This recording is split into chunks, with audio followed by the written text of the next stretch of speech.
Assalamualaikum warahmatullahi wabarakatuh. Halo teman-teman semua, kembali bersama saya Raffi Ahmad Razak dari Razaker.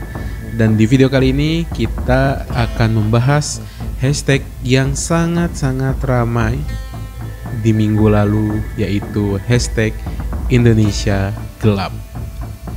Jadi sebenarnya apa sih trigger sampai hashtag Indonesia Gelap ini muncul? Itu dimulai dari 6 Januari 2025.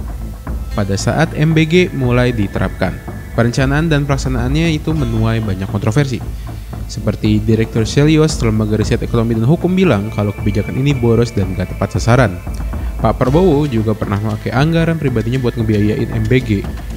Ini banyak dikritik sama berbagai lembaga, yang artinya kan berarti uang negara itu gak cukup sampai pakai uang pribadi Pak Prabowo. Menurut Forum Indonesia untuk Transparansi Anggaran, langkah ini dinilai berisiko bikin pelaporan anggaran jadi nggak transparan. Lalu, 20 Januari 2025, ada Kontras LSM HAM nerbitin laporan impunitas atau kekebalan hukum pada 100 hari kepemimpinan Prabowo Gibran.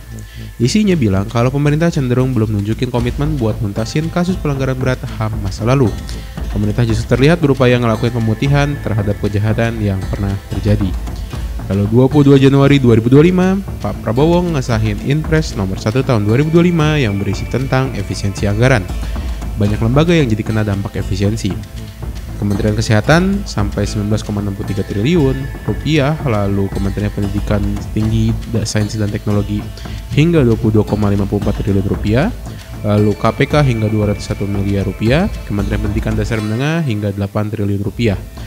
Pak Prabowo bakal terus melanjutin efisiensi belanja APBN 2025. Total efisiensi anggaran ditargetin itu sebesar 750 triliun rupiah. Lalu, 4 Februari 2025, DPR mengesahkan RUU BUMN yang membuat soal Danantara, lembaga pengelola investasi milik negara. Danantara bakal dipersiapkan buat ngelola aset sebesar 14.700 sekian triliun rupiah. Lalu sekitar 4 kali besar APBN 2025. Katanya bakal diluncurin tanggal 24 Februari. Ya besok berarti. Bukan besok, hari ini bahkan. Masalahnya ada kekhawatiran kalau investasinya nggak transparan, soalnya Danantara nggak bisa diaudit sama KPK dan BPK, kecuali diminta sama DPR. Ahli dari LSM Anti Korupsi ICW sampai bilang kalau Danantara memunculkan peluang korupsi yang cukup besar. Lalu, 18 Februari 2025, DPR mengesahkan Undang-Undang Mineral dan Batubara. Prosesnya dikebut dalam seminggu terakhir dan salah satu hasil revisinya bikin ormas keagamaan bisa ngelola lahan tambang. Ketua Yayasan Lembaga Bantuan Hukum Indonesia bilang kalau isi undang-undang ini dinilai bikin tanah rakyat lebih mudah dirampas, perusakan lingkungan, dan nyeret kampus ke dalam urusan tambang. Lalu 18 Februari 2025 di hari yang sama DPR mengesahkan kalau mereka bakal ngeproses rancangan undang-undang TNI yang dianggap bermasalah sama pendemo #Indonesia Gelap. Di revisian RUU ini nggak ada lagi larangan TNI berbisnis dan TNI jadi bisa kerja lebih banyak kementerian atau lembaga. Pasal 47 yang tadinya cuma ngebolehin tentara aktif punya satu jabatan aktif dia punya jabatan di 10 kementerian atau lembaga, sekarang diusulin bisa lebih bebas asal sesuai sama kebijakan presiden. Lalu 18 Februari 2025, ribuan pelajar di Papua melakukan demo penolakan MBG, tapi aksi damai ini dibubarin aparat secara paksa yang diduga pakai kekerasan fisik dan gas air mata. Lalu tanggal 17 hingga 20 Februari 2025, ribuan mahasiswa dan masyarakat sipil melakukan demo beruntun di berbagai daerah di Indonesia dan beberapa tuntutannya adalah evaluasi efisiensi anggaran, transparansi status pembangunan dan pajak rakyat, menolak revisi Undang-Undang Mineral dan Batubara, lalu menghapus multifungsi TNI, Polri, sampai evaluasi MBG besar-besaran. Beberapa demo bahkan sampai dihiasi oleh tembakan air mata.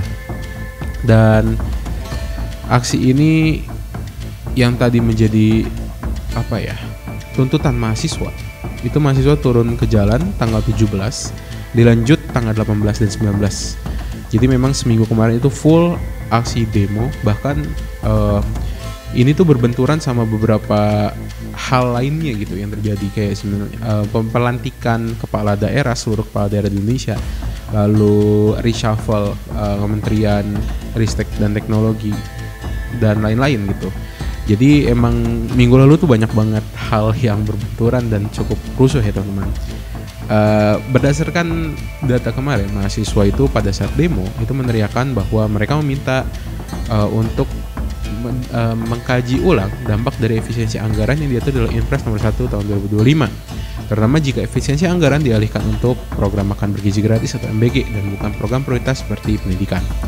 Lalu mahasiswa juga menuntut mendesak evaluasi ulang program MBG. Mereka menilai pemerintah perlu mempertimbangkan efektivitas, transparansi dan dampak MBG terhadap kesejahteraan masyarakat luas.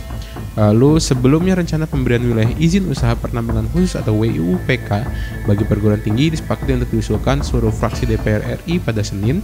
Mahasiswa menilai pemberian izin tambang ke perguruan tinggi dinilai berpotensi merusak lingkungan akademik, mencederai independensi perguruan tinggi, dan bertentangan dengan prinsip berkelanjutan.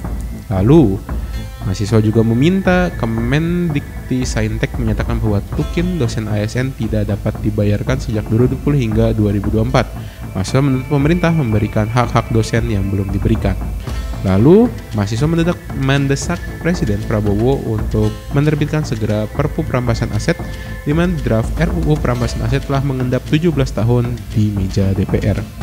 Badan Legislatif DPR RI tahun 2025 tidak memasukkan Perpu Perampasan Aset dalam program legislasi nasional atau prolegnas prioritas. Tuntutan lainnya itu adalah menolak revisi Undang-Undang Polri yang memungkinkan polisi untuk memblokir konten-konten media sosial, lalu mendesak efisiensi jumlah kabinet merah putih yang dinilai boros dan tidak efisien, lalu menolak kembalinya dui fungsi ABRI yang melibatkan militer ke sektor sipil yang dinilai berpotensi mengekang kehidupan demokratis, lalu mendesak pengesahan RUU masyarakat adat untuk melindungi hak tanah dan budaya masyarakat adat. Dan itu kurang lebih ada sekitar 13 tuntutan kepada pemerintah. Jadi tadi pembatalan pengangkatan anggaran pendidikan, pencabutan PSN yang merugikan rakyat, penolakan terhadap revisi UU Minerba, penghapusan peran militer dalam sektor sipil, pengesahan RUU masyarakat adat, pencabutan Impres nomor 1 2025, evaluasi menyeluruh terhadap MBG, realisasi tukin dosen, desakan atas Perpu Perampasan Aset, tolakan atas revisi UU TNI Polri dan Kejaksaan, efisiensi pejabat kabinet merah putih, tolakan atas revisi peraturan tata tertib DPR, serta reformasi Polri. Tapi apakah benar indeks secara objektif Indonesia itu sedang ada di masa yang kurang baik? Itu kalau kita lihat dari 3 prinsip ya, keadilan sosial, demokrasi, hingga kesejahteraan rakyat. Memang data menunjukkan bahwa keadilan sosialnya mandek. Reformasi yang dilakukan oleh pemerintah untuk mengatasi kesenjangan sosial masih relatif lambat, dengan metrik-metrik pendukung yang masih stagnan. Seperti contohnya kita mengasosiasikan dengan koefisien Gini, di mana Gini rasio 2024 itu turun bila dibandingkan dari 2023. Lalu angka harapan hidup juga itu walaupun angka harapan hidup naik, tapi Gini rasionya turun, yang artinya orang yang makin banyak tapi rasionya makin jelek. Lanjut, demokrasi yang memburuk. Sistem demokrasi Indonesia sempat dianggap membaik setelah mengalami stagnasi hingga 2019, tapi demokrasi Indonesia kembali memburuk dalam 2 tahun terakhir. Berdasarkan indeks demokrasi, bahkan angkanya terus menurun dari 6,71% lalu ke 6,71 ke 6,5, lalu tahun 2024 bahkan belum dirilis. Untuk indeks kebebasan pers itu sempat turun drastis di 2022 49,27, naik sedikit di 2023 54,83, dan turun kembali di 2024 di 51,15. Lalu kesejahteraan rakyat yang gak konsisten membaik. Jadi berdasarkan tingkat kemiskinan, Indonesia itu masih di angka 9,03%. Walaupun sebenarnya ini menurun, tapi belum menurun secara drastis. Lalu untuk indeks persepsi korupsi atau CPI itu malah naik dari 34 ke 37. Jadi itulah teman-teman tentang hashtag Indonesia Gelap. Dan mungkin teman-teman ada yang ikut demonya dan lain-lain, tapi kalau saya nilai ya, kalau dari segi perspektif saya pribadi, ya memang pada dasarnya hak setiap rakyat ya untuk menyuarakan aspirasi mereka. Dan saya juga tidak terlalu merasa bermasalah karena memang demo yang kemarin juga tidak terlalu berpengaruh terhadap istilahnya apa ya, bursa gitu, bursa baik saham ataupun nilai rupiah ataupun dan lain-lain ya, karena memang tidak terlalu membuat angkanya menjadi negatif seperti waktu di Indonesia darurat, seperti itu. Mungkin segitu aja kali teman-teman dari saya. Silakan tuliskan kolom komentar di bawah jika ada yang ingin kalian sampaikan.